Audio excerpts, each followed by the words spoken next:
This day, we're making history, and you are part of this legacy. Welcome to the 40th Hispanic Education Conference. Today you are making history. This is the 40th.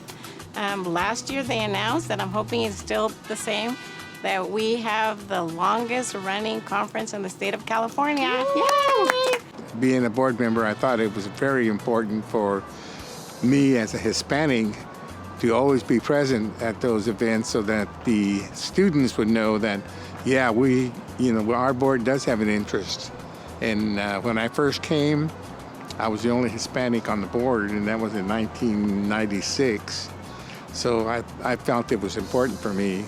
As I started as a youngster, there were actually many parents who would bring their children, and so we would all get a little t-shirt, we would hand out lemons, we would hand out silverware when it came time for the group lunch at the end of the day. And as I got older, I got more responsibilities. The first time I came to the Hispanic Education Conference was in the 80s as a student. The first time that I stepped onto this campus and realized that there were other people that looked like me, that were motivated to go to college. My job in 1990 was to help with t-shirts. And at that time, what we would do is we would have a contest with the high school students that they would draw the t-shirt or, draw a design, and then we would pick. And then whoever we picked, that's the design that went on the t-shirt. So as the years, have come and gone, the t-shirt process has evolved.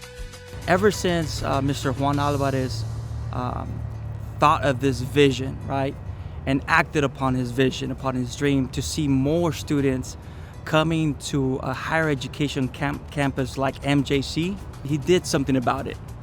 In 1990, when I started helping, it was very difficult to fundraise to even have the event. Now the college has taken the responsibility of providing the resources to make sure that this becomes a part of the fiber of the college. And so it makes us feel like we are welcomed at the school. In 1984 is when I was connected to the Hispanic Education Conference. Back then, the conference was smaller. It started with a couple hundred, and now it's every year we have about at least 600 to 700 students attend. I remember specifically seeing my own school of Houston High School coming in with maybe 6 students, and the next year coming in with 20 students, the next year coming in with a whole bus. And so that was just magnificent to see. The most memorable conference that I ever remember was in 2019.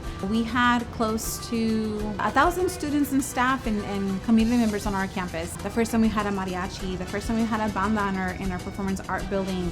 One of them in particular is Virginia Madueño, who did a wonderful presentation, really sharing her story. I don't know where she's at right now, but I know she became the mayor of Riverbank.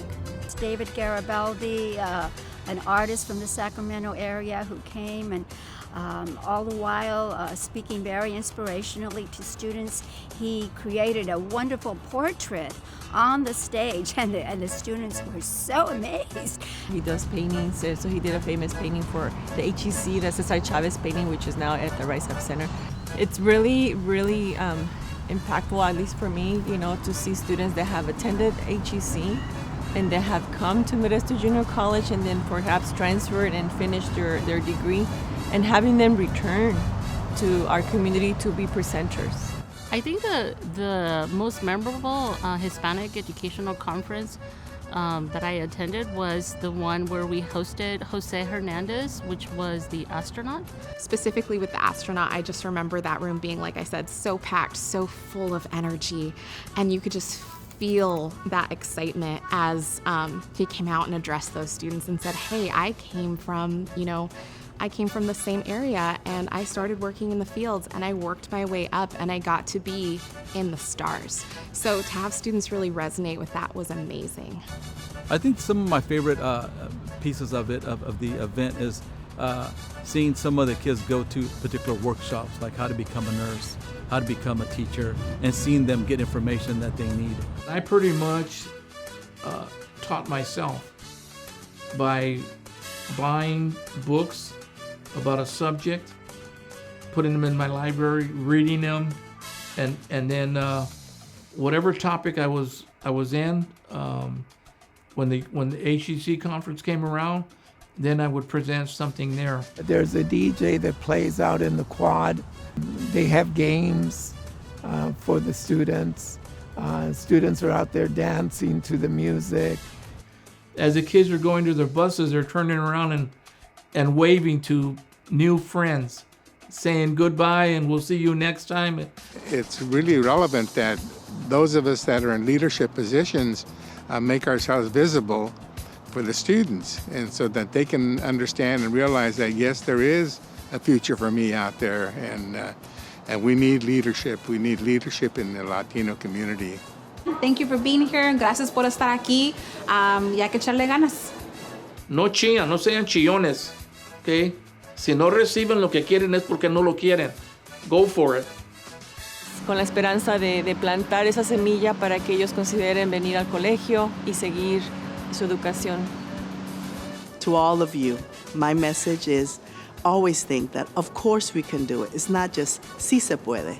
It is claro que sí se puede para todos nosotros. Gracias. So it opens up their minds. It opens up their dreams, their hopes. That's why I love the Hispanic Education Conference. This day, we're making history, and you are part of this legacy. Enjoy yourself, celebrate, because you belong here. We are happy to see you here, and we're happy to see you also in the future. Gracias por asistir, y estamos muy contentos y emocionados que estás compartiendo este momento de una conferencia con un gran legado.